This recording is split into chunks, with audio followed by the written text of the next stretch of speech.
शहर औरंगाबाद को जिले को मेरी उम्मीदवारी कोई 25 को डिक्लेयर नहीं हुई या 24 को डिक्लेयर नहीं हुई। मेरी उम्मीदवारी डिक्लेयर होके 20 दिन हो गए और 20 दिन होने के बाद हमने पूरे तालुके घूमे, पूरा ज़िला घूमा, हम लोग शहर घूमे और हमको बहुत अच्छा प्रतिसाद मिल रहा था। लेकिन बी फॉर्म इसलिए नहीं आया कि महाबाड़ा साहब इलेक्शन लड़ रहे, सब लोग बिजी थे और बी फॉर्म 10 दिन पहले देना या 20 दिन पहले देना, ऐसा कोई भी पक्ष की भूमिका नहीं रहती है।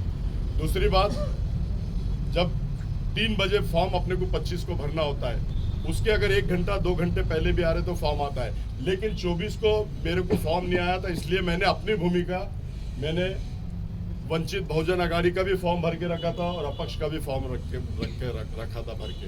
तो मुझे जब पता चला तो मैंने प्रेस को इसलिए बुलाया कि अभी तक मुझे एबी फॉर्म नहीं आया। मैंने ये स्पष्ट भूमिका की, मैंने ये नहीं बोला कि मैं वंचित बहुजन आघाड़ी से नहीं लड़ रहा हूँ। मैं अपक्ष की भी मेरी तैयारी थी, मुझे लड़ना निश्चित था, इसलिए मैंने अपनी भूमिका पत्रकार के माध्यम से पूरे जिले को, शहर को बताया। उसके बाद सेकंड डे 2 बजे मेरे को एबी फॉर्म आ गया और मैंने 2:05 को एबी फॉर्म लगाकर अपना फॉर्म सबमिट किया।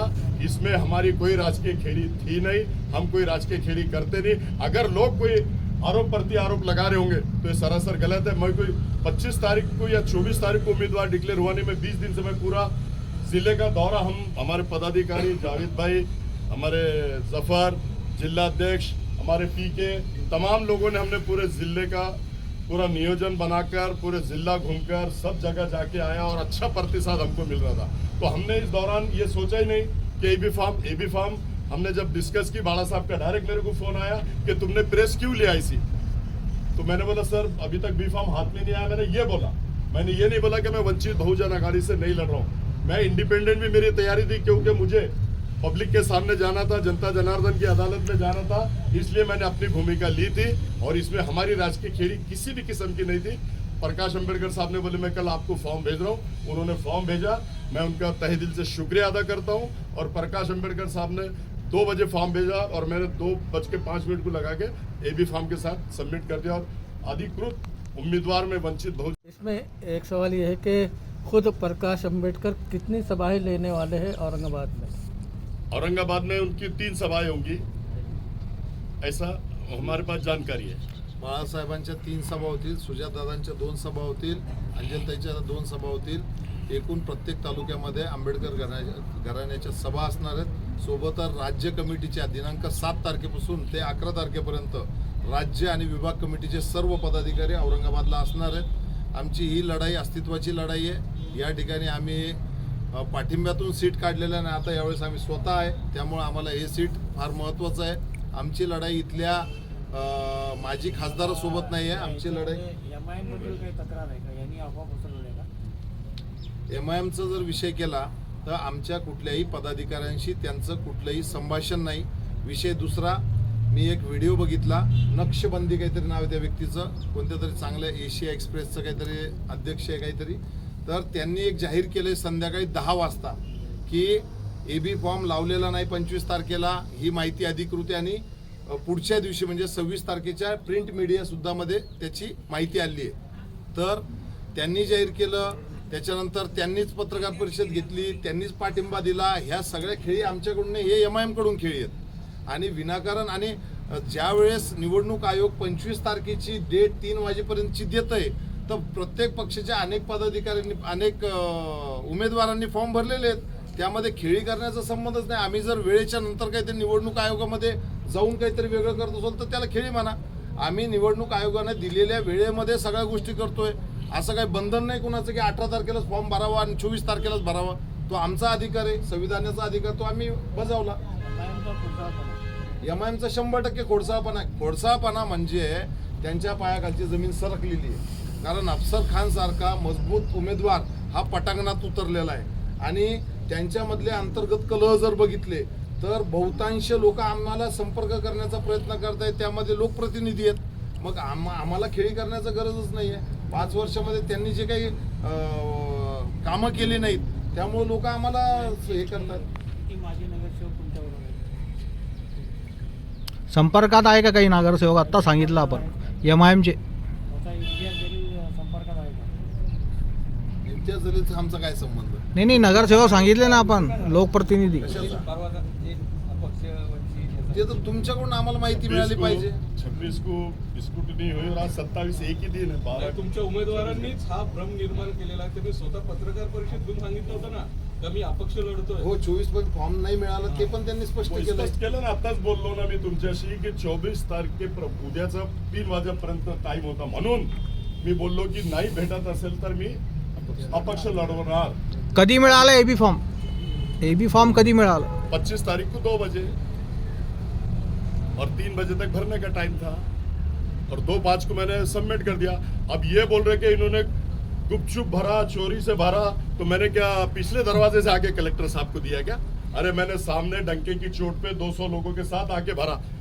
चोरी का काम ये लोग करते, हम तो डंके की चोट पे बात करते हैं और डंके की चोट पे हर चीज का खुलासा देते हैं. ये बोल रहे कि खामोशी में भरा. अरे जब वेबसाइट पे जब आ गया तो तुम क्या अंधे है? तुम खुद उम्मीदवार है, मेरा ऊपर है और उसका मेरे नीचे है उम्मीदवार. तो ये एडिटर उनका बोल रहा है, शहर अध्यक्ष रतालू बोल रहा है कि फॉर्म ही नहीं भरे. ये कितनी गलत बात है. हमने कोई चोरी से फॉर्म भरा नहीं, पिछले दरवाजे से आके भरा नहीं, सामने से जाके गाड़ी अंदर ले जाके 200 लोगों के साथ आके हमने फॉर्म सबमिट किया. और इनको डर है इसलिए इस तरह की बातें कर रहे, इस तरह का इल्जाम लगा रहे. और उनकी खेड़ी उन्होंने खुद होकर पाठिंबा बाला साहब को डिक्लेयर किया, उन्होंने खुद आनंद अम्बेडकर साहब को डिक्लेयर किया. हम बाला साहब ने ना पाठिंबा मांगा, ना आनंद अम्बेडकर साहब ने पाठिंबा मांगा. ये खुद पाठिंबा दे रहे क्योंकि इनको मालूम है कि ये पहले हम इनको पाठिंबा दे रहे हैं. अरे तुमको मांगा कौन? जब तुमको 19 में पाठिंबा दिए थे, 19 में तुमने पाठिंबा लेने के बाद खासदार चुनकर आ गए और असद अवैसी ऐसा गोद में उठा के बोल रहे कि हमारे बड़े भाई है, हम इनको सीएम देखना चाहते, सीएम के रूप में देखना चाहते, महाराष्ट्र के सीएम बनाना चाहते. 4 महीने के बाद जब उनका वक्त आया सीएम बनने का या 50 सीट आने का या 25 सीट आने का, तो तुमने 50 खोके लेके युति तोड़ डाली. प्रकाश अंबेडकर साहब के साथ आपने गलत किया, मुस्लिम समाज के साथ गलत किया, दलित समाज के साथ गलत किया. ये तुम्हारी भूमिका है. हमारी भूमिका प्रकाश अंबेडकर साहब की स्पष्ट है, हमारी स्पष्ट है, हमारे पूरे जिला अध्यक्ष, शहर अध्यक्ष पूर्व की स्पष्ट भूमिका है. और हम स्पष्ट भूमिका जनता के सामने रखते हैं और आपके माध्यम से जनता को हम पूरे जिले को बताना चाहते हैं कि हमारी राजकीय खेड़ी कोई नहीं थी. इनको कौन बोला शाहगंज में? खुद होके बोलो कि हम वहां पार्टिंबा दे रहे. अरे हमने अगर बाला साहब ने अगर बोला कि हम पार्टिंबा दे रहे, एक लाइन का कहीं उनका स्टेटमेंट बताओ या कोई पेपर में 2 लाइन की बात में आई हुई बताओ. उन्होंने ये कभी कहा नहीं. उन्होंने आपने उनके नेशनल चैनल पे आपने सुना होगा कि औरंगजेब के शहर से, औरंगाबाद से दूसरी बार अगर कोई मुस्लिम जीतेगा तो वो अफसर खान होगा. जब वो इतना बड़ा स्टेटमेंट दे रहे तो इनको पार्टिंबा देने का या इनके साथ आने का कोई सवाल ही पैदा नहीं होता. वो देश के नेता है, महाराष्ट्र के नेता है और वो अपनी भूमिका पे स्पष्ट है और हम भी अपनी भूमिका पे स्पष्ट है, ऐसा हम कहते हैं. फॉर्म दे दिया उन्होंने लेट हुए नहीं. फॉर्म भरने का 3 बजे तक टाइम है और उन्होंने खुद इलेक्शन लड़ रहे, वो खुद प्रचार में बिजी थे. उसके बावजूद भी, इतने बिजी होने के बावजूद भी उन्होंने एबी फॉर्म मुझे भेजा. अरे इम्तियाज जलील पण इच्छुक होते, त्यांचा सपोर्ट राहणार आहे का? नाही राहणार. सांगा त्यांना सपोर्ट देता का? द्या त्यांना मला तर लढायचं ते एसा लढणार उतरेल. आहे. आता आमचं असं मत आहे सरळ सरळ की मागच्या पंचवार्षिकला आम्ही MIM ला पाठिंबा दिला होता, या पंचवार्षिकला त्यांनी यांना पाठिंबा द्यावा, अफसर खान यांना पाठिंबा द्यावा. मग आम्ही समजू की बाबा यांनी जे काही मतदान घेतले इथले माघार घ्यायला पाहिजे. क्योंकि पहले 5 साल दिए ना हमने उसको त्यांचे पार्टी कुठं में, उमेदवार बहुजन लढले आघाडी होते? में प्रकाश कुठं आंबेडकर उमेदवार साहब ने लढले दिए ना. महाराष्ट्रात? कुठंच नाही. मग एक आम्ही 5 वर्ष तुम्ही केले, आता एक 5 वर्ष आम्हाला द्या आणि त्या 5 वर्षात तुम्ही जेवढं काम नसेल केलं त्याच्या 10 पट आम्ही काम करून दाखवतो. जनताचा रोज जो आहे त्या उमेदवाराला अजिबात लाईक करत नाही, ते हिंदू असो की मुस्लिम असो किंवा बौद्ध असो. म्हणजे जे काही सर्वसामान्य जनता आहे त्यांना जातीचं राजकारण नकोय, त्यांना विकासाचं राजकारण पाहिजे. आम्ही त्यांना पाठिंबा याच उद्देशावर दिला होता. वेल एज्युकेटेड आहे पण त्यांचं एज्युकेशन हे 0 आहे. हे या 5 वर्षात सापडलं. त्यांच्या जलील को फटका बैठने का सवाल ही नहीं आता. रेस में भी नहीं है. फटका बैठने का क्या सवाल है? वो रेस में भी नहीं है. मैं स्पष्ट बोलता हूँ, रेस में आएगा कहां से? जब मुस्लिम समाज पूरा नाराज है, दलित समाज पूरा नाराज है, धनगर समाज पूरा नाराज है, ओबीसी समाज नाराज है, तो रेस में आएगा कैसे हो?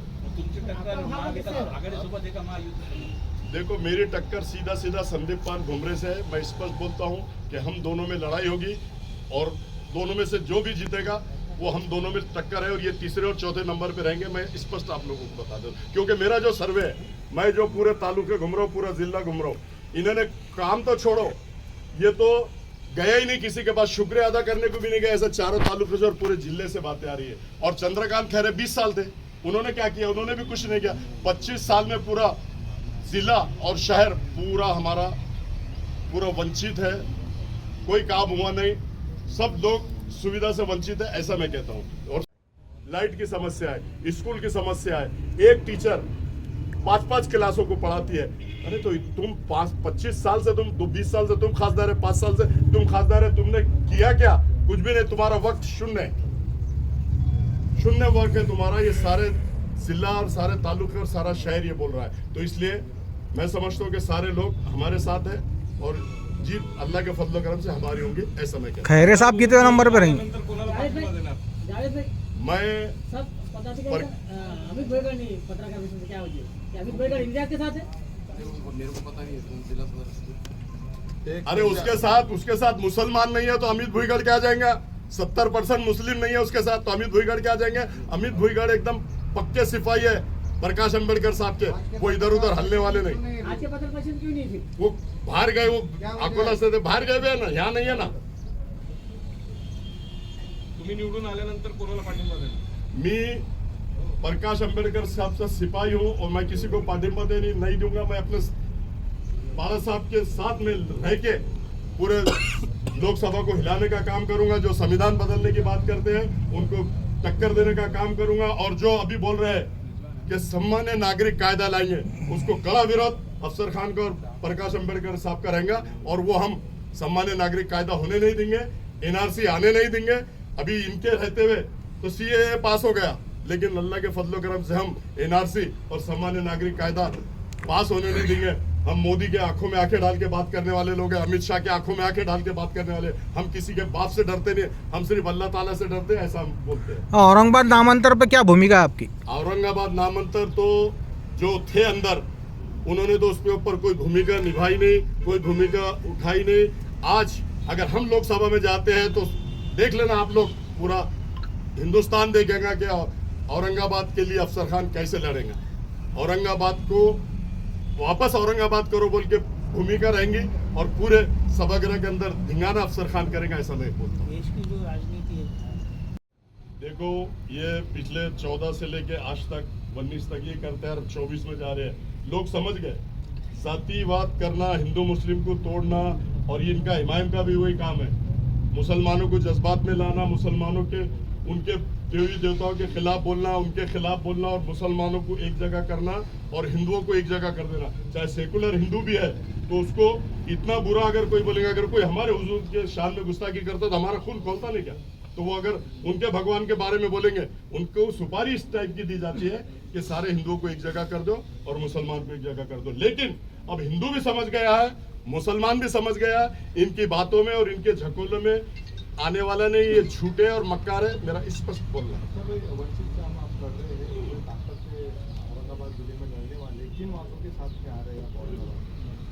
अरे बाबा, मैंने अभी आपको बोल दिया कि ग्रामीण में क्या काम है, नहीं हुआ, शहर में क्या काम नहीं हुआ। औरंगाबाद नाम चेंज होने की बात हुई, मुस्लिम आरक्षण की बात है, 3 तलाक की बात तो उन्होंने कर दी। अब हम मुस्लिम आरक्षण के लिए भी हम बात करेंगे, मुस्लिम आरक्षण के लिए भी हम करेंगे। मराठा आरक्षण को भी मिलना चाहिए। हमारे प्रकाश अंबेडकर साहब, हमारे नेता ने भी बोला और हम भी हमारी वो भूमिका करेंगे कि सबके साथ न्याय होना चाहिए, चाहे वो मराठा हो, चाहे वो धनगर हो, चाहे ओबीसी हो। और मोहम्मद पैगंबर का जो बिल उन्होंने वहाँ डाला है उसको भी पास करके, जो अगर हमारे मोहम्मद पैगंबर के बारे में अगर कोई गलत बोलता है तो उसको कड़ी से कड़ी शिक्षा होना, ऐसा हम बिल वहाँ पास करने वाले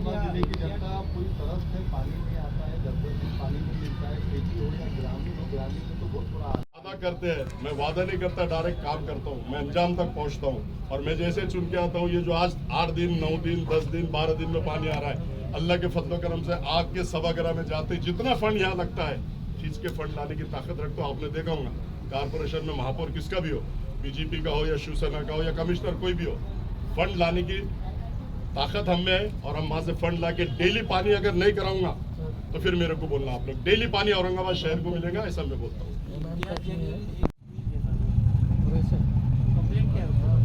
मेरी कोई कंप्लेन नहीं है, जनता की कंप्लेन है। मेरी क्या कंप्लेन हो सकती है? मेरा कोई काम ही नहीं है उसके पास, मैं कभी काम लेके ही नहीं गया। जनता के जो काम है, जिले के जो काम है, तालुके के जो काम है, सारे लोग बोल रहे हैं कि उसने काम ही नहीं किया।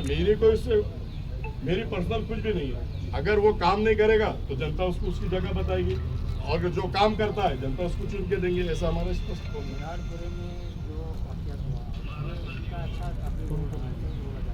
क्या रोल रहा है मुझे मालूम नहीं, उसने क्या ऐसा कौन सा रोल किया बताएंगे आप, तो मैं उसका जवाब दूंगा।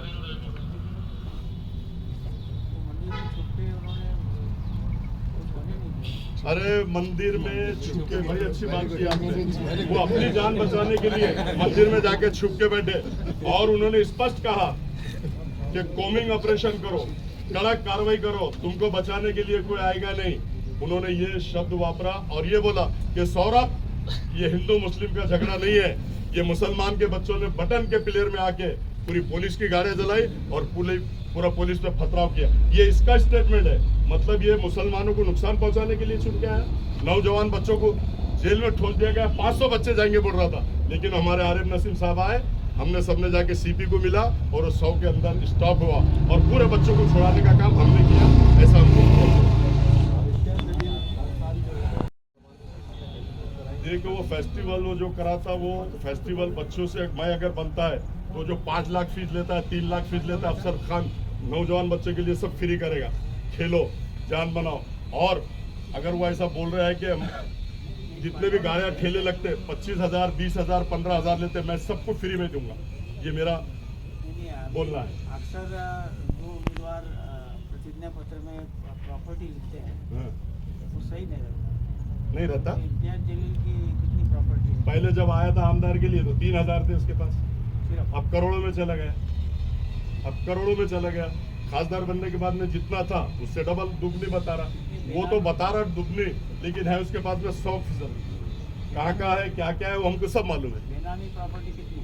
बेनामी तो बहुत लिया उसने, सबके नाम पे लंदन में लिया, दुबई में लिया, बॉम्बे में लिया, पूना में लिया, नासिक में लिया, औरंगाबाद में लिया।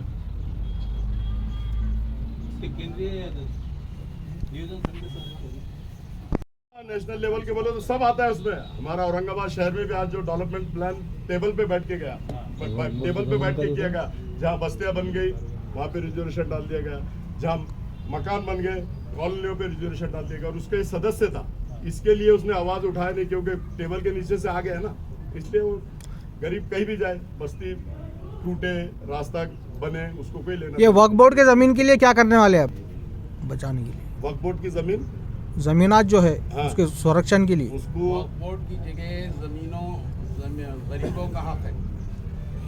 जितने भी बड़े बड़े मुसलमानों ने वक्त अपनी जगह, अपनी जायदादें वक्फ की है, ये जो है गरीबों का हक है। लेकिन इसमें हम देख रहे हैं कि वक्फ बोर्ड की ज़मीनों पे बड़े बड़े लीडरान जो है विराजमान हैं, उन्होंने अपने कब्जे में जगह लिखी। जितने भी लीडर देखेंगे, वो कांग्रेस के मुसलमान लीडर हो या और दो किसी की दूसरी पार्टी के लीडर हो, वो सब ने वक्फ बोर्ड की जगह गरीबों का हक मार के अपनी जगह पे बैठे हुए। मिसाल के तौर पे यहाँ के मेंबर ऑफ पार्लियामेंट भी, जिनका ऑफिस है वक्फ बोर्ड की जगह पे, ये गरीबों का हक है जिसके ऊपर कब्जा मार के ये लोग बैठे। इनको क्या फुकनियाँ पड़ी हुई है क्या? इनके पास पैसे नहीं है जो गरीबों की जगह के ऊपर आके बैठे हुए। वक्फ बोर्ड गरीबों का हक है। बड़े मुसलमानों ने ये अपनी जायदाद वक्फ इसलिए किए कि गरीब लोग ऊपर उठे और जो है वो अपने पैरों पे खड़े हो। लेकिन हम देख रहे हैं कि बड़े बड़े लीडरान जो है वो वक्फ बोर्डों की जगह पे बैठे हुए। ये वीडियो कौन किसके ऊपर, जो कौन सी जगह पे बैठा हुआ है?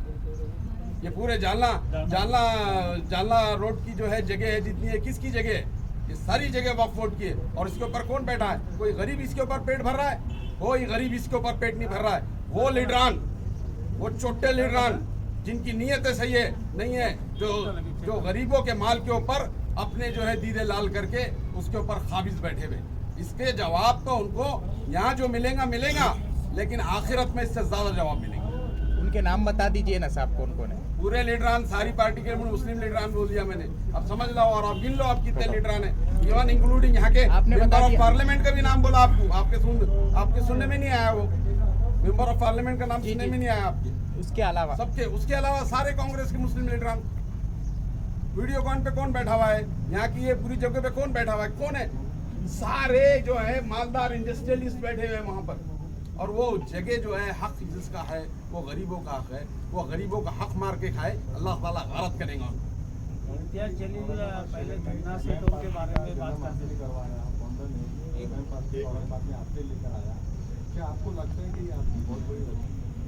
नहीं गलती नहीं है।